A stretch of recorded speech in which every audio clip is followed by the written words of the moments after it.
Hello दोस्तों, स्वागत है आपका हमारे चैनल में। और आज हम लोग बात करने वाले हैं बीए हिस्ट्री ऑनर्स के बारे में। और मैंने ये जो टॉपिक लिया है ये राइज ऑफ मॉडर्न वेस्ट के फर्स्ट यूनिट के बारे में है। फर्स्ट यूनिट है जो उसका नाम है transition from feudalism to capitalism, सामंतवाद से पूंजीवाद में संक्रमण। इसमें हम लोग देखेंगे कि सामंतवाद जो था उसका किस प्रकार से पतन हो जाता है और पूंजीवाद जो होता है उसका किस प्रकार से उदय होता है। फर्स्ट यूनिट है जो ये, इसमें हमें सिर्फ इतना ही जानना है कि किस प्रकार से सामंतवाद का पतन हुआ और पूंजीवाद का किस तरह से उदय हुआ। तो मैं आप लोगों को बता दूं कि इससे पहले भी मैंने एक सामंतवाद के ऊपर छोटी सी वीडियो बनाई है जिसके अंतर्गत मैंने सामंतवाद के बारे में अच्छे से बताने की कोशिश की है। अगर आप लोगों को सामंतवाद के बारे में पहले से ही पता है तब तो कोई बात नहीं, अगर आप लोगों को नहीं पता है तो जाकर के पहले उस वीडियो को देख लीजिए, तभी आप लोगों को ये जो टॉपिक है सामंतवाद वाला ये अच्छी तरह से समझ में आएगा। उस वीडियो का लिंक मैं डिस्क्रिप्शन में दे दूंगा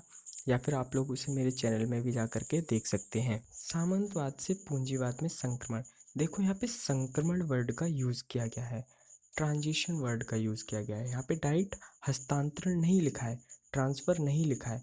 वो इसलिए नहीं लिखा है क्योंकि जो हस्तांतरण का मीनिंग होता है या ट्रांसफ़र का जो मीनिंग होता है वो होता है कि एकदम फास्ट फास्ट मतलब तेज़ी से होना। लेकिन जो सामंतवाद से पूंजीवाद में जो बदलाव हुआ था वो एकदम तेज़ी से नहीं हुआ था। ये इसके लिए देखिए बहुत लंबा जो टाइम था वो लग गया था। और इस टॉपिक में हमें सिर्फ यही जानना है कि सामंतवाद का कैसे जो है वो पतन हो जाता है और धीरे धीरे ऐसा क्या होता है कि जो पूंजीवाद है वो आने लगता है। तो चलिए वीडियो को शुरू करते हैं। सबसे पहले तो ये है जो वो एक विवादित मुद्दा है, सामंतवाद का पतन किस प्रकार से हुआ। इस पे जो है वो कोई भी एक व्यू नहीं है, इस पे बहुत सारे लोग हैं जो वो अपने अपने व्यू है वो देते हैं कि किस प्रकार से सामंतवाद का पतन हुआ था। सबसे ज़्यादा जो महत्वपूर्ण है वो है मार्क्सवादी और गैर मार्क्सवादी विचारधाराएं, दृष्टिकोण।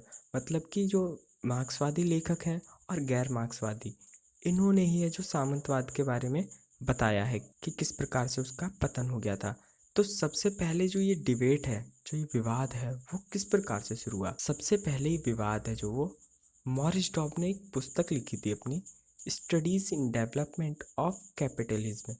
ये जो बुक थी इन्होंने सेकेंड वर्ल्ड वॉर के बाद में लिखी थी, जब हमारा दूसरे विश्व युद्ध खत्म हो गया था उसके बाद में मॉरिस डॉब ने अपनी एक पुस्तक लिखी जिसमें इन्होंने सामंतवाद का डिक्लाइन है जो वो किस तरह से हुआ था, उसका पतन किस तरह से हुआ था उसके बारे में बताया था।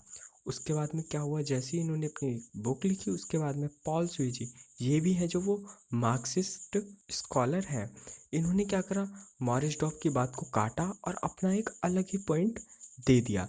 जिससे क्या होता है कि जो ये डिबेट होती है फिर स्टार्ट हो जाती है और विवाद है जो वो फिर बढ़ता चला जाता है। मैं आप लोगों को बता दूं, मॉरिस डॉब और ये पॉल सुइजी ये दोनों ही मार्क्सवादी हैं और मार्क्सवादी होते हुए भी इन लोगों के जो पॉइंट हैं वो अलग अलग हैं। तो यहाँ पे आप लोग याद रखना कि मार्क्सवादी लेखक हो या गैर मार्क्सवादी लेखक हो, जरूरी नहीं है कि उनके जो पॉइंट हैं वो सेम हो। मॉरिस डॉब ने देखिए जो बुक लिखी थी उसमें उन्होंने बताया था कि जो उत्पादन की जो सामंती धारणा थी ना उसके अंतर्गत अंतर विरोध आ गए थे बहुत सारे। उसके कारण है जो वो फ्यूडलिज्म का डिक्लाइन हो जाता है। तो मॉरिस डॉब बताते हैं कि किस प्रकार से उसमें अंतर विरोध आया और जो सामंतवाद था उसका पतन हो गया। इनके बाद का देखिए सपोर्ट है ना, वो रोडनी हिल्टन, बोरिस पार्कनेव, क्रिस्टोफर हिल और कोहाचिरो ताकाशाही, ये सभी जो स्कॉलर्स हैं ना, लेखक हैं, विद्वान हैं, ये सभी हैं जो मॉरिस डॉब की बात का है जो वो सपोर्ट करते हैं और उसके जो और नई नई बातें भी उसमें अपनी जोड़ते हैं। मॉरिस डॉब की जो अवधारणा थी कि अंतर विरोध के कारण जो उसका पतन हो गया, तो उस अवधारणा को अंतर विरोध मॉडल या संपत्ति संबंध परिश्रव्य कहा गया था। परिश्रव्य का मतलब होता है पर्सपेक्टिव, मतलब कि विचारधारा। अंतर विरोध मॉडल को इंग्लिश में इनर कंट्राडिक्शन मॉडल भी कहा जाता है और संपत्ति संबंध को प्रॉपर्टी रिलेशन। अब देखिए मॉरिस डॉब ने तो कह दिया कि अंतर विरोध के कारण जो था वो सामंतवाद का पतन हो गया, लेकिन पॉल सुएजी है वो इनका कड़ा विरोध करते हैं और ये कहते हैं वाणिज्यिक अर्थव्यवस्था के विस्तार के कारण जो था वो सामंतवाद का पतन हो गया। वो कहते हैं कि सामंतवाद का पतन का जो सीधा सीधा संबंध था वो व्यापार से था। व्यापार का जैसे जैसे विकास हुआ उसके बाद में उसका जो है वो पतन हो जाता है। और इनकी बात का देखिए सपोर्ट करते हैं इमैनुअल बालस्टीन। और ये क्या है, ये बहुत ही ज़्यादा इम्पोर्टेंट है क्योंकि ये जो इनकी बात का बहुत ही ज़्यादा बड़े स्तर पर समर्थन भी करते हैं और उसमें उसका विस्तार भी करते हैं। मतलब कि उनका जो अवधारणा होती है उसमें अपने पॉइंट्स भी देते हैं। जेनेट अबू लुगोद, आद्रे गुंडर फ्रैंक और एकोम, ये जो स्कॉलर्स हैं ये पॉल स्वीजी का समर्थन भी करते हैं। अब देखिए मॉरिस डॉब की अवधारणा थी वो थी अंतर्विरोध मॉडल वाली। अब ये पॉल स्वीजी हैं, ये अपना कहते हैं कि व्यापार के विकास के कारण सामंतवाद का पतन हुआ। और इनकी जो अवधारणा होती है उसको बाजार या वाणिज्यिक मॉडल या विनिमय संबंध के नाम से जाना जाता है। अगर यहाँ पे बाजार मॉडल लिख कर के आ जाए, वाणिज्यिक मॉडल लिख कर के आ जाए, विनिमय संबंध लिख कर के आ जाए, इनमें से कोई भी वर्ड आ जाए लिख कर के, तो आप लोग समझ जाओ कि यहाँ पे पॉल स्वीजी के बारे में बात हो रही है। बाजार यानी मार्केट, वाणिज्य मॉडल यानी कमर्शियल मॉडल, विनिमय संबंध यानी एक्सचेंज रिलेशन पर्सपेक्टिव। देखिए ये जो है मैंने इन्हें ट्रांसलेट करके इंग्लिश में भी लिखा है और हिंदी में भी लिखा है जिससे आप लोगों को ज़्यादा दिक्कत ना हो। इसके बाद में देखिए अभी हम लोगों ने बात कर ली मार्क्सवादी के बारे में। वो दोनों जो लेखक के मॉरिस डॉब और पॉल स्वेजी हैं जो वो दोनों मार्क्सवादी लेखक हैं। अब हम लोग बात कर लेते हैं गैर मार्क्सवादी विचारधारा के बारे में। गैर मार्क्सवादी विचार है जो वो जनसंख्या पर जोर देते हैं। इसमें जो स्कॉलर्स हैं वो है H.J. हवाकुक, M.M. पोस्टन और इमैनुअल लीराय लादूरी। ये जो स्कॉलर्स हैं, विद्वान हैं, ये है जो वो जनसंख्या पर जोर देते हैं कि जनसंख्या का जैसे जैसे विस्तार होता गया वही जो है वो सामंतवाद का पतन का कारण बन गया। और इनका जो अवधारणा है वो माल्थस मॉडल या जनसांख्यिकी मॉडल जो है वो कही जाती है, माल्थसियन मॉडल और डेमोग्राफिक मॉडल। 1970 और 1980 के दशक में गैर मार्क्सवादी रॉबर्ट ब्रेनर है जो वो डॉब से मिलती जुलती बातें हैं जो वो कहते हैं।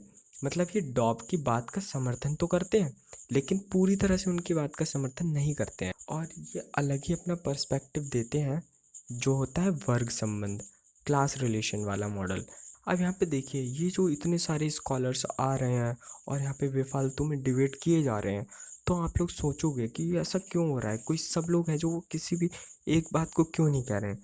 तो ऐसा इसलिए होता है कि जो कार्ल मार्क्स थे और एंगेल्स जो थे, ये आप लोगों को पता होगा कि इन लोगों ने मार्क्सवाद की रचना की थी, ये उनके जनक माने जाते हैं। तो इन लोगों ने क्या किया था ना कि सामंतवाद के पतन के ऊपर अपना कोई भी तर्क नहीं दिया था, इन्होंने कुछ भी नहीं कहा था, इन्होंने अपना कोई भी तर्क नहीं दिया। जिसके बाद में डिबेट फिर शुरू हो गई। इन लोगों ने अपना जो पूरा ध्यान था ना वो सिर्फ पूंजीवाद के ऊपर लगाया था और इन्होंने जो ये संक्रमण हो रहा था इसके ऊपर कोई भी तर्क अपना नहीं दिया, जिसके कारण है जो ये अभी तक ये विवादित मुद्दा बना हुआ है। देखिए ये जो फर्स्ट यूनिट है ये पूरी डिबेट वाली यूनिट है। तो अगर आप लोगों को ये अगर इसका इंट्रोडक्शन अगर अच्छे से समझ में आ गया तो आगे आप लोगों को अब कोई भी दिक्कत नहीं होगी। अगली जो वीडियो आएगी इसमें मैं एक एक पॉइंट को है जो वो अच्छी तरह से एक्सप्लेन करूँगा कि मॉरिस स्टॉप का जो इनर कंट्राडिक्शन था मॉडल वो कैसा था और पॉल स्वीजी का जो मार्केट वाला मॉडल था वो कैसा था और ये गैर मार्क्सवादी ये दोनों मॉडल भी है जो मैं उनमें अच्छी तरह से है जो वो एक्सप्लेन करूँगा। अगर आप लोगों को अभी भी कोई दिक्कत हुई है तो आप मुझे कमेंट करके बोल सकते हैं, मैं आप लोगों को उसका रिप्लाई ज़रूर दूंगा। और अगर आपको वीडियो पसंद आई हो तो लाइक करें, शेयर करें और कमेंट करके हमें ज़रूर बताएं वीडियो कैसी लगी।